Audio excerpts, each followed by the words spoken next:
चाहिए सर को, यहाँ से लेकर सीढ़ी से ऐसा कीजिए सर कि आप इधर जाइए, ये आपको रिसीव करेंगे और एक बार खुद चलिए। अच्छा ठीक है, एक बार हम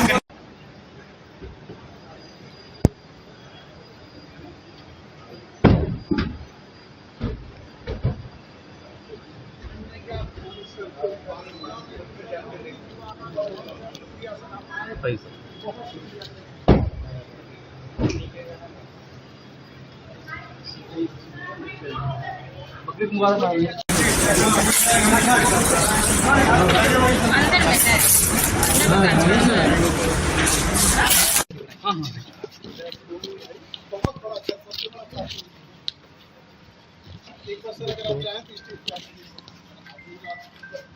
हो जाते हैं।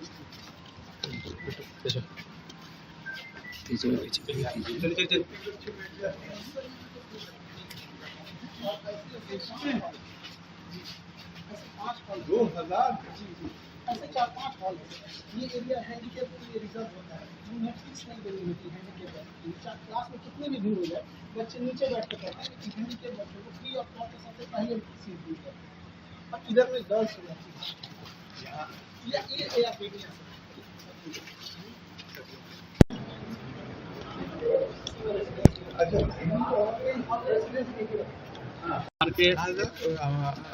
आज बकरीद का त्योहार भी नहीं, हमें तो खास बात ये लग रही है कि इन्होंने हमें आमंत्रित किया है और हम एक दिन यहाँ आएंगे और इनके बच्चों के साथ इंटरेक्शन करेंगे। आज बकरीद का त्योहार भी है, सबको बधाई दें। सबको, पूरे बिहार वासियों को, पूरे देशवासियों को त्योहार है। त्योहार प्यार ईद उल अजहा के मौके पर पूरे हिंदुस्तान के लोगों को मुबारकबाद देता हूँ। ये इशार और कुर्बानी का त्यौहार है, मिलकर मनाएं और एक दूसरे को मुबारकबाद दें और मुल्क के लिए दुआ करें। कई जगह पर तो फ्री में पढ़ाते हैं बच्चों को, उनकी इन प्रतिभा को, अपने इस स्किल को कैसे देखते हैं? क्या पहले से आप देखते आए थे उनको यूट्यूब पर? हाँ, यूट्यूब पे देखा है इनको और बहुत लोगों को ये नौजवान आदमी है, इनको जो भी इनकी तारीफ की जाए उसको इन्हें बहुत ज़्यादा ध्यान नहीं देना चाहिए। ये बहुत अच्छा काम कर रहे हैं और इस तरह के लोगों का, देखिए मैं परसों भी आप लोग थे जी। मानव समाज को दूसरे, हम अकेले प्राणी नहीं हैं दुनिया में, पता नहीं कितनी प्रजातियां हैं प्राणियों।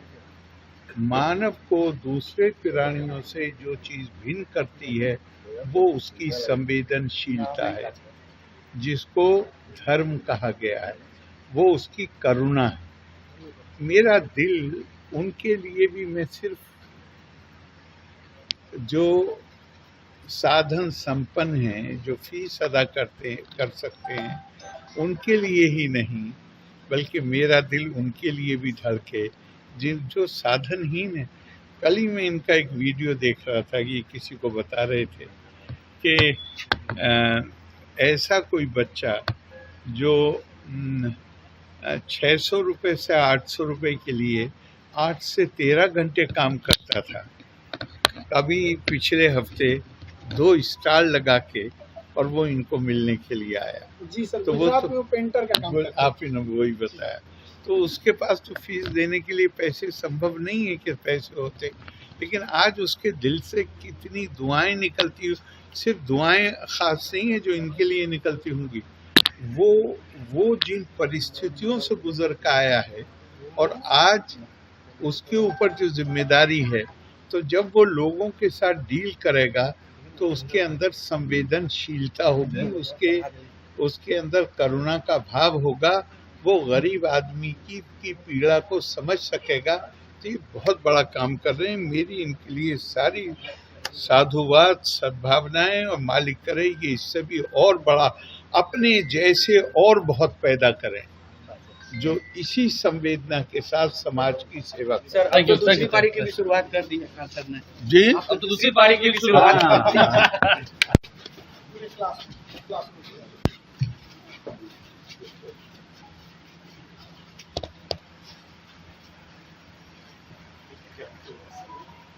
यही से सर मतलब जब आप लोग के यहाँ कॉल करते हैं तो ऐसा लगा कि आप हम लोग इतना सौभाग्यशाली हैं, जो इतने इंटेलेक्चुअल, इतने विद्वान आपको लगा सर कभी उनसे क्लास आप मैं जब आप तारीख तय करो मैं आऊँगा। ये सर गिलहरी हम मतलब ये पहले फ्री में रखते थे, ये ओरिजिनल थी सर आपको नहीं रही। तो यहाँ पे ना जब लंका में भगवान श्री राम जा रहे थे तो गिलहरी के पीठ पे ऐसे रख दिए थे, क्योंकि गिलहरी छोटे पत्थरों पे रख रही थी। तो जो वानर लोग थे उन्होंने कहा कि इतना छोटा क्यों रख रही है। इन्होंने रेत में ले ली थी और आके अपने जिस्म को झाड़ती थी, दरारें भरती थी। जी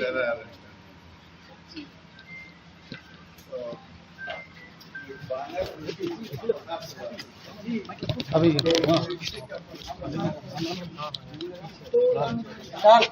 विशाल आओ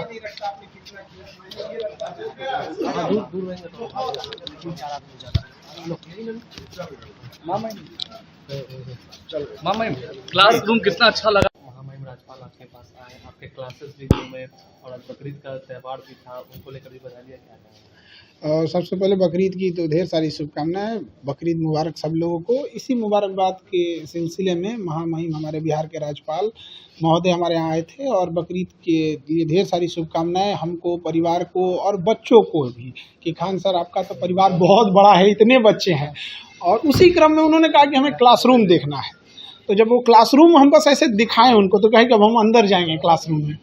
जब क्लासरूम में अंदर गए, फिर स्टेज पे आए, देखे, तो उन्होंने कहा कि हम यहाँ क्लास लेंगे। तो ये सौभाग्य होगा हमारे यहाँ बच्चों का कि उनका क्लास स्वयं महामहिम राज्यपाल महोदय लेंगे हम लोग। और इतने इंटेलेक्चुअल, वो जब आते हैं तो कुछ ना कुछ सिखा के जाते हैं। तो हमारे टेबल पे जो पढ़ाते हैं पोडियम पे, वहाँ गिलहरी रखी हुई है। तो उन्होंने देखा, तो उन्होंने बताया कि कैसे मतलब जब राम सेतु बन रहा था तो गिलहरियों का क्या योगदान था उसमें। जो दरारें आ गई थी उसमें, बहुत बारीक दरारें थी, तो गिलहरियाँ उसमें बालू में अपने को उलट पलट करके कुछ बालुएं फंसा के उसमें दरार भरती थी। इतने छोटे छोटे चीज़ों के वो जानकार हैं और यही सब सिलसिले में बहुत सारी शुभकामनाएं दी हैं। तो उन्हें क्लास लेने की भी बातें कही हैं। बिल्कुल, उन्होंने कहा है कि सामाजिक बदलाव, हमारी संस्कृति को बचा के रखना। जिस तरह से भारत की संस्कृति धूमिल होती जा रही है, वेस्टर्न कल्चर भारत पे हावी होते जा रहा है, तो इस चीज़ों को हमें अपनी धरोहर को बचा के रखना है। इसी क्रम में उन्होंने बताया कि अगर आपको कोई ऐसे इश्यूज आएंगे, पॉलिटिकल टॉपिक होंगे या फिर कॉन्स्टिट्यूशनल टॉपिक होंगे, ये सब समाज सुधार के टॉपिक वो जरूर आएंगे। और उन्होंने कहा एक बार नहीं, हम कहे सर एक बार क्लास ले, नहीं मैं बार बार आऊँगा। पारिवारिक बात को लेकर क्या है, शादी हुई आपके हालों में, कैसा पारिवारिक संबंध चल रहा है? सब चीज़ एकदम ठीक चल रहा है। और हम तो इधर पठन पाठन में व्यस्त हैं, अपने काम में, वो अपने काम में व्यस्त हैं। अच्छा, ये जिस तरीके से घटना घटी थी जो मुजफ्फरपुर के नाबालिग बच्चे के साथ हुआ था, देखिए अभी इस मैटर पे हमारी महामहिम राज्यपाल जी से भी बात हो रही थी, तो उन्होंने भी कहा कि इंसान की संवेदनशीलता मर चुकी है। एक 9 साल की बच्ची का जिस तरह से रेप करके वो घसीटते हुए आई है बेचारी, और एम्बुलेंस में बैठे बैठे, मतलब आप एक डॉक्टर से भी कहते हैं कि आपका पेपर वर्क और ये सब चीज़ें बाद में होती हैं, आपको प्रायोरिटाइजेशन नहीं दिखता है कि बेचारी एक बच्ची है, मर रही है। अब आप देखिएगा बेड है कि नहीं है, तो फिर क्या संवेदनशीलता रहेगी। और समाज को एक लेसन की ज़रूरत है कि ऐसे लोगों का सामाजिक बहिष्कार। उस देश में आप क्या कल्पना कीजिएगा जहां बलात्कारियों को भी बढ़िया वकील मिल जाते हैं, बढ़िया वकील। तो ये एक ना कहीं हम वकील समाज से भी, एक वकीलों से भी बड़ा हाथ जोड़कर विनती करते हैं कि देश की लड़ाई में वकील एक हो गए थे। चाहे वो सरदार पटेल हो, महात्मा गांधी हो, पंडित जवाहरलाल नेहरू हो, मोतीलाल नेहरू हो, सारे वकील एक हो गए थे। उनके पास बुद्धिमता होती है, एकता होती है, वकीलों से अच्छी एकता नहीं।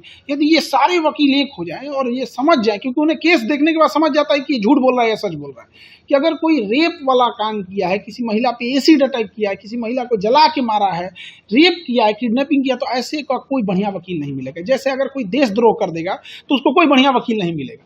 तो इसे देशद्रोह की श्रेणी में इस तरह से रखना चाहिए ताकि उससे समझ में आए कि हमको कोई वकील नहीं मिलेगा। अगर बढ़िया वकील मिल जाएगा तो बचा के निकाल ले आता है। गवर्नर ने भी चिंता व्यक्त की है बहुत। वो हमसे कह रहे थे कि हम आपसे क्या ही बताएं, वो मतलब बहुत ज़्यादा चिंता में थे इस चीज़ को लेके, और कह रहे थे कि समाज कैसे इतना असंवेदनशील हो सकता है।